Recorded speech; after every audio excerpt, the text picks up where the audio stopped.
Hi, my name's Mel and welcome back to my channel Bookish Brummie. So today's video is where I do a weekly review video of all the books that I've read in the last week. But it's also the 1st of December today, so we're going to do a quick summary of all of the books that I read in November and what star ratings I gave them, as well as did I achieve my objectives in November. So to start off with, we'll talk about the book that I'd left off at the end of last week. I'd started reading Breaking the Dark by Lisa Jewell.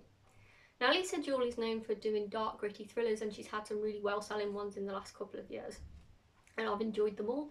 And I actually got into reading Lisa Jewell books through her thrillers, but she's written about, I think she's written about 25 books now, and actually at the start of her career she didn't write thrillers, she wrote more like comedy sort of romance stories, and then in between that and thriller writing she then started writing some stories that were sort of around complicated human emotions, and she's really good at that. She's really good at complicated and dark characters.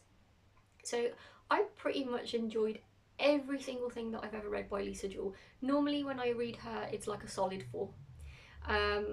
However, I was a bit unsure with this one last week, and that's because this doesn't fit neatly into any of those genres that she normally writes in. What this is that Marvel Comics approached Lisa Jewell, from what I can tell, and asked her if she would like to write a sort of thriller backstory of a lesser known Marvel character called Jessica Jones. Now, I've never heard of Jessica Jones. I don't know that much about Marvel. I've watched the odd film, but I don't read any of the comics or anything like that. So Jessica Jones, this was my first introduction to Jessica Jones, was through this novel. And then what she's done is she sort of tried to set that character's backstory in a kind of thriller. Now, there was a comment on here, yeah, by Claire Douglas on the front of the cover, which says Agatha Christie meets Black Mirror. And that's not far wrong. If you like Black Mirror, then this actually might appeal to you, because it does have a very Black Mirror kind of vibe to it. Black Mirror was a series that was on Netflix. I did watch a couple of them, and I'm kind of into Black Mirror, so I thought, oh, this will probably be good for me. But I think what my initial problems with it last week is I was struggling to sort of get into the character. I found the first kind of 100 pages sort of difficult to get my head around, and the fact that our main character is a superhero means that there is some mention of her superhero powers. So you sort of have to get over that before you can get into the thriller, I think. But overall, this was not my favourite Lisa Jewell book. Unfortunately, I'm going to rate this a 3-star, which is the lowest that I've ever rated a Lisa Jewell book. And I think that that's one reason for that, is just I just didn't enjoy it that much. And I think that that's because with regards to having that superhero character element in there, you had to sort of suspend your disbelief on a couple of occasions. But then I also didn't think that the superhero qualities of the character really came through very strongly in the book. They were just very occasionally alluded to. And then there were like other parts of the book, like where our main character was running somewhere and then she was talking about how unfit she felt, which I didn't think really went with a superhero, because I thought being a superhero would transcend being a human in a way. So you probably wouldn't get out of breath and you should be like mega fit. So again, that didn't sort of make sense to me. So how that superhero narrative was wound into the thriller story didn't really sit with me that well. And then I also found, especially in the first 100 pages or so, some of the dialogue between the characters wasn't really at the normal standard that I would expect from Lisa Jewell. And there was a couple of conversations, like two of the characters, they're twins and they're like 14 years old. And I didn't think that some of the conversations that they had with the adults were like realistic, that was the way that they would speak or, you know, think about things. And Lisa Jewell is normally really good at complex characters and conversations. So I don't know if this is just because it was a little bit out of her comfort zone that she didn't quite translate the quality of that character building and conversation that she normally has in her other books into this one. Now, a lot of people have enjoyed this, and I think it's a bit split. I think if you go into this just expecting your normal Lisa Jewell thriller, you might be a bit disappointed, because obviously, as I said, there's a superhero element to it. But if you kind of like to read superhero comics and superhero books, then this might be for you. But I'm really glad that I read this, because I'm going to read everything that Lisa Jewell writes, because I personally really enjoy her as an author. As I said, she's always normally a big hit for me. So I was always going to try and read this, and all this has really done is introduced me into a slightly new genre, which is, you know, of superheroes. And I'm probably not going to read any more into it, but there are so many Lisa Jewell fans out there that will obviously want to do what I've done and read, you know, a book that one of their favourite authors has put out, because they just want to try all of their work, and they'll probably just see from this that, oh, okay, maybe superheroes aren't really the thing that I want to read about. However, there'll be equally as many people where that opens up the door for them, and they're like, oh, this is amazing, and we'll send them off on a tangent to go and buy more books. Now, this endeavour that Marvel have done, where they're trying to write about lesser known superhero characters, this was book one in a series that I think has started, and as I understand it, maybe another 2 books might now exist in that series. So if you have read this and you were looking for more because you really enjoyed it, then there are kind of more like that, just not written by Lisa Jewell but written by other authors asked by Marvel to carry on with the series of books. So yeah, I'm not going to say much more about that. This is not, you know, it's not a terrible book, it just wasn't to my taste. So the next book that I read was Darker Days by Thomas Olde Heuvelt. Now, sorry, I can't, it's a bit of a shiny cover, so the light reflects off it. I had ordered this book from Goldsborough. Now, I do get a subscription box from Goldsborough every month, but this wasn't included in the subscription. This was a separate book that I saw advertised on there, and I read the premise of the story and was quite excited about it, because that sounds just the kind of thing that I would like. So I actually made a separate order for this book from them, and I really like the cover. It's really nice, and Thomas has actually, if we can see that because the lighting, has actually signed that. He has a very jazzy signature. And this had arrived, I wanted to read it in the October reads, but unfortunately it didn't arrive until the end of October, so I couldn't put it in with the Halloween reads, although I actually think it was pretty perfect for reading in November. So the general premises of the story is that there is a street in a small place in America, and essentially they have a deal with the devil. I'll put that in quotes because they don't refer to him as the devil, they refer to him as the accountant. And essentially they all have like good luck all the year round, and they all have really good lives, apart from in November. And in November everything goes downhill, they start having the worst luck, and this trajectory of bad luck will keep going until they make a human sacrifice. So essentially, you know, how are they actually going to go about that is the main question. So in the story we follow 4 points of view, because we follow the De Silva family. There's Ralph Lewis, and he's married to Luann De Silva, and then there's their 2 children, Kayla, who is just turning 16, and then we have Django, who I think is about 10 to 11 years old, and it starts off with. And so it's all the adults that are involved in this pact, and the kids don't know anything about it, so they normally try to make their sacrifice at the beginning of November so that they don't have terrible luck throughout November. And the neighbours, they all have like this big dinner, and then the actual devil accountant comes essentially to, I think it's to receive the talisman from the last year's soul or something, and then they'll make a sacrifice or something for this year. So Kayla, the 16-year-old, because she's just turning 16, she actually needs to get involved in this. So part of this story is her parents trying to tell her what's actually going on, and as a part of this contract that they have with the accountant, it binds them to the street. So they can go on holiday, but they can't move away. They all have to come back for November, and if they were to try and move away, then, you know, their luck would run out, and neighbours had actually tried to move out of the street and then they like die horrible deaths. So you've kind of like got to get on with the hand that you've been dealt, and that's essentially what the parents are trying to explain to Kayla, who is like just turning 16. Now the youngest one obviously is not meant to know anything about it at all, but he can't help but notice that things change in November, and it becomes a bit of a crazy time. Now, I really enjoyed the premise of the story, and it was a good story, but it's not, what I'd say is it's called like folk horror, and it is horror. It's a slow burn. Things don't happen very quickly, and this is definitely not a thriller. It's not like a page turner in that way. Everything is built up really slowly, and all these four characters are sort of explored quite a lot throughout the story, so that we can watch, you know, how they take everything that they're seeing and how they're putting together the pieces of what's going on around them to sort of come up with the idea of what they think is going on. Because obviously, the youngest one, Django, his idea of what's going on is completely different to the 16-year-old Kayla's, and then completely different to what the parents sort of are viewing as going on. One thing I would say on this that bothered me a little bit is that Kayla, the 16-year-old, has bipolar disorder, and she was diagnosed with that when she was younger. And during the November month, she becomes particularly depressed and is particularly at risk of hurting herself during that month.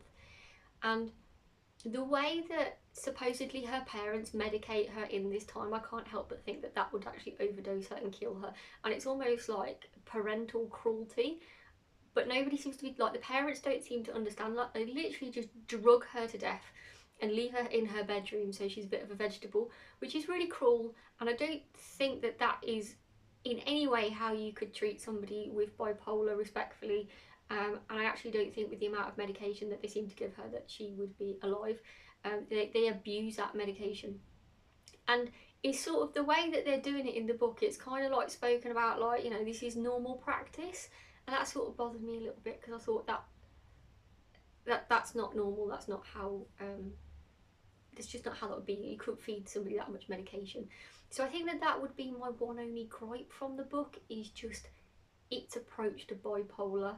I think maybe a little bit more research into how that is medicated and how often you can medicate that, and you know, what would be the appropriate response actually in this situation for that kind of mood swing.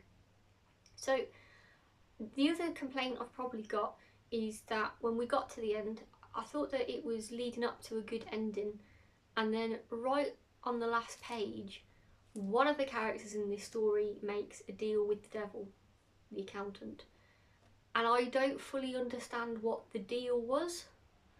And that kind of annoyed me, because I just felt like it didn't really need to be open to interpretation. I just thought that could have been clearer, like actually what the deal was. And I felt like I had to keep going back and turning the pages thinking, have I missed something here? So I don't know. I don't know if this is me being autistic and not being able to read in between the lines as to what that ending was, but I didn't think that it was clear. And so I felt a little bit like, you know, we've got to this point and now I kind of half know what's happened, but I don't fully know what's happened. So those were the two biggest gripes that I had with the book, but I thought that the general story in itself was really, really good, and you know, begs a lot of questions about ethics and morality, and you know, what you're prepared to do for good luck and for your life to go well. So with that in mind, I've given this a 4 stars. So it was a good read, and I would read it again, and I might read it again, just trying to figure out the ending again. We'll see. Okay, and then the next book I picked up was Terry Pratchett, The Long Earth, and also written by Stephen Baxter. So I picked this one up because I was meant to pick up a book to take part in this reading challenge that I'm doing, and I said I had like 100 points in this reading challenge that I had to try and tick off, and one of those points was a second chance do not finish. So I put a video up last Friday where I actually went through my house looking for all the books that had bookmarks in, to try and understand why I didn't finish them, and if there were any in there that potentially I might want to read for the did not finish challenge, because obviously I don't want to waste my time reading stuff that I actually didn't like, and that's why I didn't finish it. And the reason I didn't finish this one is because when I started it I hadn't been very well, so I couldn't really get into it, and then it just got forgotten about. Now I actually really enjoyed this book. It was much better than I thought, and this is also sci-fi. It's like sci-fi fantasy, so this is probably why I might have been a bit scared to pick this up again in the past, but actually there was no need to be scared. It was really good. So the general premise of this story is there's a couple of characters that we're following, and one of the main ones is a guy called Joshua Valente, and he is essentially born in a version of Earth that is not Earth. That's sort of like how it starts. And what really the premise of the story is that we have the Earth, and then you can kind of step into another reality of Earth, and it will look kind of like Earth does now, but there'll be something that's ever so slightly different. And then you can step again and be in the next reality, and the next reality, and the next reality, and the next reality. And they don't quite know how many of these realities exist. Like, they've managed to explore, I think it was like 2 million, I think is how many they managed to explore by the time they got to the end of this book, or something like that. Essentially the way that people would step between these universes is like just by physically stepping. So to keep going for like 2 billion would be a really, really long trip. However, Joshua meets up with this guy called Lobsang, who essentially has created this airship, this way to travel faster between the realities. So he goes on an adventure with him, and they start travelling through these realities, which are called the Long Earth, to document all of these different Earths, the life forms that are on them. Like, there's never any people on them, but they do find different, animals. And the Earth, you can almost see like evolution happening. So if, for example, on this one version of Earth, one event didn't happen, then how would the Earth look today? And that's kind of what all these realities are reflecting. So it's interesting, if you imagine like the dinosaur extinction never happened, what kind of wildlife would you have on the planet now and stuff. So all of this is available for them to see as they can travel through these different versions of Earth. Now, what's really interesting about this book is how this sort of falls with the people on Earth when they discover that this can be done. So, people realise, oh, actually, I don't need to stay here on the physical Earth. I could just step off into another reality. And that's what people start doing. Now, this is centred around America, but obviously it's a worldwide, global thing, but we kind of look at it from the American political viewpoint, which is they essentially lose 1/5 of their population, decides to go wandering off as pioneers into all these different realities of Earth. So you get this brain drain on the main Earth, and the main Earth is then known as datum Earth. And then there are some people who actually don't know how to do this stepping, and even if they use the machine that was built to help you do it, they're just not able to do it. They're like phobic to be able to go between the worlds. So they start getting jealous and angry about those people who can travel off into these other realities. So it poses a lot of questions about, if you were going to start society again, how would you do it? Would you do it the way that we've already done it, which is to go through a hunter-gatherer, or form townships and farm, or various other ways. And how do you treat the wildlife while you're there? Are they equal with you, or do we want to dominate them again? And all these different pioneer towns that are setting up, they've all got a different approach to this. So that's really interesting. And then back from Earth, how do you actually police this? How do you get tax out of people? Who owes you tax? How do you police this? What's under your jurisdiction? There's all these kind of hypothetical questions coming up because of this ability to not just exist on this Earth, but multiple other Earths. In fact, they even say at one point in the book, that every person on Earth could essentially live in their own version of Earth. So I thought that it was a really, really interesting book, and it really got me thinking, and I really enjoy that. I thought, there isn't exactly a plot in this book, as in something major happens that everybody is sort of looking at. It's more a case of, we've discovered we can travel into other realities, so the characters at the moment are mainly traversing between those different versions of Earth and documenting what they're seeing. So there's a lot of world building in this book, but it's really beautifully done, and I really, really enjoyed it. Now, this is the first book out of a series of 5. So you can obviously see this first book has obviously got to do a lot of world building to get to the next books, where I should imagine more plot will happen that will then bring together, all of the population that have now spread out into these alternate Earths. So I gave this a 4.25 because I was really engrossed in this, and I was really looking forward to getting to the next one in the series. which I have done. So with that in mind, I then had some time to read a bit more. So I've also read 50% of The Long War by Terry Pratchett and Stephen Baxter, which is the second book in this series. So the reason I picked this one up is I needed to hit a point on my reading challenge which said read a book that's been on your TBR pile for over a year. Well, this one's been on my TBR pile for like 8 years, because essentially I bought the whole series and then DNF'd that one like 8 years ago. So yeah, I thought I would just carry on with the series because I was enjoying it. So I'm about 50% through this one, so I'm not going to review this one. But yeah, I would definitely recommend this, and I think that this was my favourite thing that I read in the last week, and I'm glad that there's more to go. So that is essentially all the books that finishes off my reading for November. So I just thought we'd talk about how I actually approach my reading in November. For October, I had a specific challenge where I was reading sort of Halloween type books, like spooky type books, and that was like a set TBR list. In this month I wanted the chance to do more mood reading, because whilst I don't mind following a list, I am more of a mood reader. However, I decided to set that mood reading within the framework of the reading challenge that I was trying to do. Now, I read 12 books in the last month, so 2 of those books were at 50% each. So I read Joe Hill's The Black Phone, I read 50% because I've read 50% of that last month, and then I've read 50% of The Long War by Terry Pratchett and Stephen Baxter this month, so that makes a whole book for 12, and then 11 whole books that I've read. So that was pretty good going, and overall I checked that was 4,973 pages. So that's slightly up from October, because in October we got 4,736 pages read.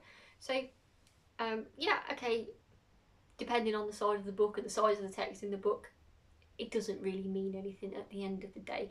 But I do like to sort of try and keep track of, averagely what it is that I actually would cover in a week, because that makes it easier for me to understand when I'm thinking about what I'm saying I'm going to read at the beginning of the next month, how much I genuinely actually can get through. So yeah, we're sitting at around just under 5,000 pages a month, I think.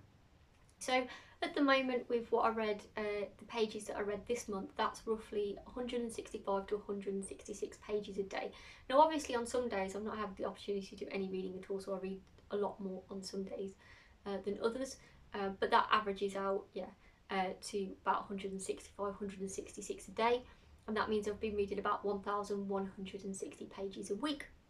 So if the average book is about 400 pages, that's probably about 3 of those in a week. Although in this month I've read quite a few books that are actually upward of 400 pages. So I think that I've had quite a prolific month, and I've done quite well on that front. With the reading challenge that I'd set, I'd had 15 points that I was trying to cover off. Now I didn't anticipate that I would do all 15 in this month, and that was never the goal.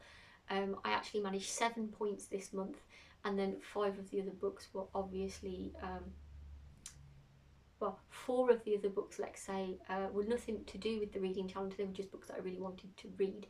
And even though The Long War is going to cover off a point, I've not counted that as ticked off just yet until I finish that book. So I'm going to put on the screen now the points that I had left to finish on the reading challenge.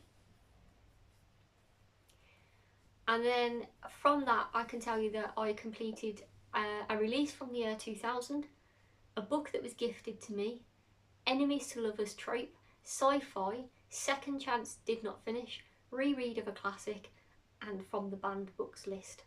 Now, with starting The Long War, I've also started on the point which has been on my TBR more than 1 year, but I won't cross that off till next month when I've finished this book. So I would say that I've had, a good run at that, and that means I've got 8 points left for next month that I kind of need to finish off in order to finish this challenge by the end of the year.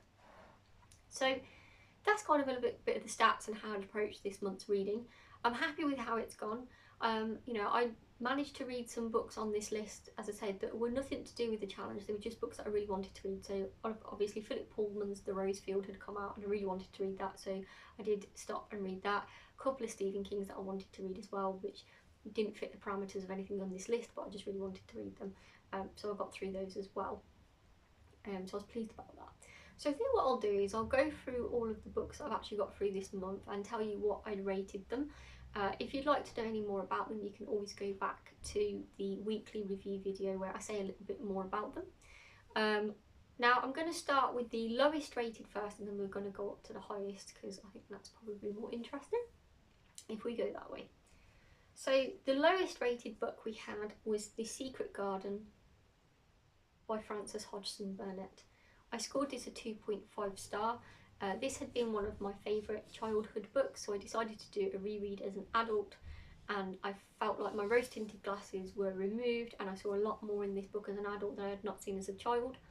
And I've actually done a video specifically about this, which came out a couple of weeks ago, so if you're interested to know what I thought of that, then you can go and find that video and watch that. The next book was The Safe Keep by Jewell van der Woon. So I scored this one a 3.5 star. I had to read this for my book club, and I'd managed to cross off enemies to lovers trope with this one. I thought, you know, on the whole that the twist was good. I enjoyed the twist and I thought it was quite an important story that was being told. But there was a whole massive sex scene in the middle that just went on way longer than it needed to go on, and it sort of put me off a bit, if I'm honest. The next book would be Lisa Jewell's Break in the Dark. No, actually, I got that wrong. Lisa Jewell's Break in the Dark was a 3, so that one and then The Safe Keep. I don't really need to say more about Break in the Dark because I've just spoken about it. So then that means we are now on the 4s. So again, Darker Days by Thomas Heuvelt. Sorry, I've probably said that wrong. And then other 4s, I had The Handmaid's Tale by Margaret Atwood. I don't know why I had to look, I knew who that was written by Margaret Atwood. So this one I read for the point of book on the banned books list, because this one seems to appear on quite a few. It was a fairly decent read. Then another 4 was Holly by Stephen King. Now this was the first book that I'd read this month because I've been reading all the Holly books starting from Mr. Mercedes onwards, and I just got to a point where this was the next one to read, and I did think that it fit in the October Halloween read, so I'd sort of been waiting for when I could mood read again to read this. So I read this one straight away, and actually this is a really creepy book, so actually this would have probably been quite good for Halloween, I know now, in the future. But yeah, enjoyed this, 4 star. Next we go up to 4.25 star with Terry Pratchett and Stephen Baxter's The Long Earth. Really enjoyed that, don't need to say more about that because we've just talked about it. Then we've got another 4.25 in Stephen King's The Dead Zone. Now I read this one, I was keen to read this one because I'd read Cujo a couple of months ago and I really enjoyed Cujo. I think it's the scariest Stephen King that I've read so far. And I'd heard that The Dead Zone was kind of like a bit of a prequel potentially to that book. So I wanted to check that out for myself. It's not really like, one of the characters in here gets mentioned at the start of Cujo, but all that's really the case here is that what's happening in this book happens in the same town, like the same made-up town that Cujo is happening in. So essentially this goes into the canon, the history. So when you're reading Cujo, what happened in this history also exists in the history of the town in Cujo, if you see what I mean. But you definitely don't need to read this to read Cujo. It's more of like an Easter egg, I think, when you're reading Cujo, to then have recognised the name that it gives from in here. Now I'd read Cujo first, so I didn't know that I was missing out on anything until I'd read, oh yeah, the name from that comes from this book. So yeah, 4.25, decent read. And then the next 4.25 I've got is Joe Hill, The Backbone and Other Stories. So this book is what I'd ended October on, and I'd read like 50%. So I had 50% to read at the beginning of this month, and I actually really enjoyed this. I think there's, I want to say, I can't remember how many stories are in here now, but there's some really quirky ones, some really good ones, and I'm still remembering there was a story called The Cape in here, which I really enjoyed. I enjoyed this a lot more than the full-length novel Heart-Shaped Box that I'd read. But I definitely recommend this one. I had a good time with this one. Then sitting at a 4.5 rating, I've got The Book of Dust, The Rose Field by Philip Pullman. This was a very anticipated release. It came out on October the 23rd. I managed to get it just at the end of October. So regardless of what was happening in this month, I was going to read this because I've been following the Lyra trilogy now for about 30 years, so I couldn't wait to read this anymore. I thought it was a really good roundup to all, you know, the two trilogies that we had, which was the Dark Materials trilogy and then the Book of Dust trilogy. I think everything wraps up quite well. The only reason that I didn't rate it a 5 is because I didn't fully understand still what dust is, but everything else was really good. The characters are really well developed in this book. And then we had 2 5 stars this month, which I don't think is too bad actually. So the first one was When We Were Orphans by Kazu Ishiguro. I really enjoyed this book.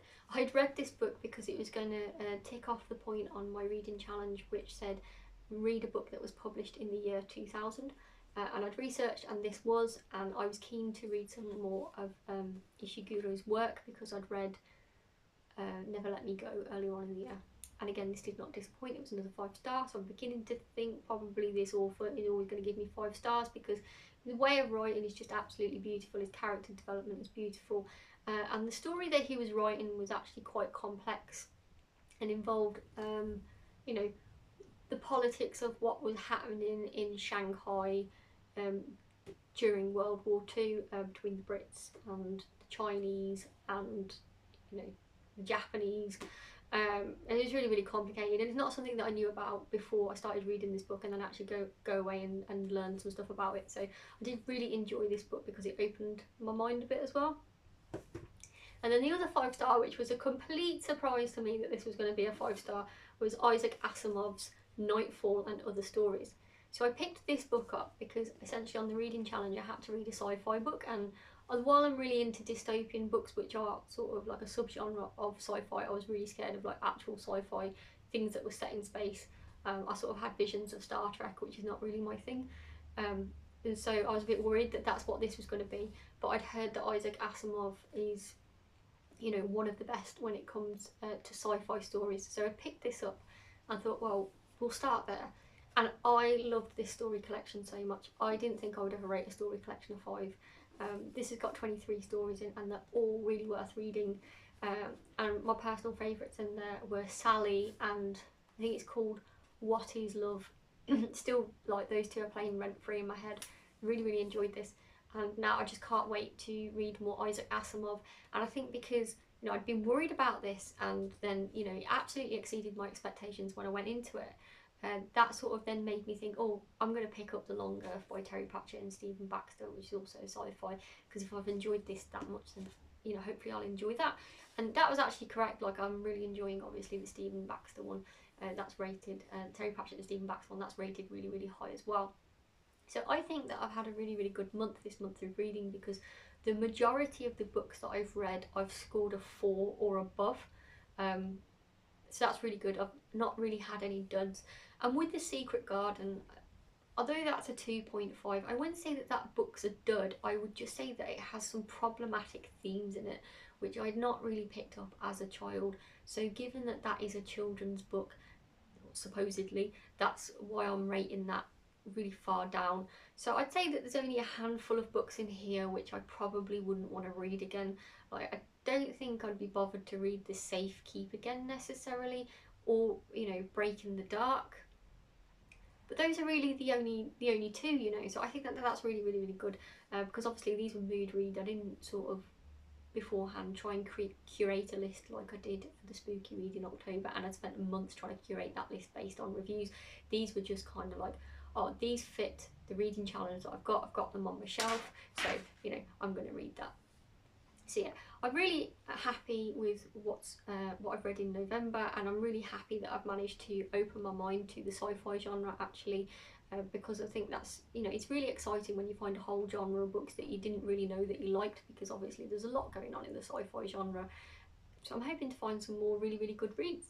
I don't know if I necessarily find them next month, because I'm going to, well actually, I'm not going to tell you what I'm reading for next month, because I have a video up tomorrow night which is going to talk about what it is that I plan to read in December and how I'm going to go about that. So try and watch that tomorrow night if you're interested in what's going to happen in December. If you are enjoying this channel, because I've been running this channel now for about 2 months and I'm really enjoying myself. I just started it as a because I just wanted to talk about what I've read with people, because I don't really have that many people in my life that read all the different kind of genres that I read, who'd necessarily be interested to hear about all the books I've read. Plus I read quite a few books a week, so essentially I'd probably do their head in if I was constantly talking about, well, I finished this book yesterday and now I'm going to finish this book in 2 days time, and you know, there's quite a lot going on. So I thought I would make this channel and have that conversation with all of you lot out there, because I'm sure some of you will have actually read the books that I've read, or have opinions on the books that I'm reading, or want to, you know, advise me to read other books. Like, for example, if you want to advise more sci-fi books to me, I'd really appreciate that. But yeah, please subscribe and like the video, because then if you subscribe then you'll get all my next videos when they come up. I'm hoping to do a few more videos in December for what I normally do. I normally do about 2 videos a week, but I'm thinking there's quite a few different things that I want to do at the moment. I've got lots of ideas, so there might be some weeks through December where maybe we have 3 videos, so we'll see how that goes and see how my schedule is to see if I can do that. So yeah, thank you for joining me today and for watching this video, and hopefully I'll see you tomorrow on the video that I'm going to post for what I plan to read in December. And then we should have a video at the end of the week, either on Friday or Saturday, which will be more like a review. So I'm thinking of doing a review of my favourite Stephen King book, which is Christine. I'll speak to you all soon. Bye!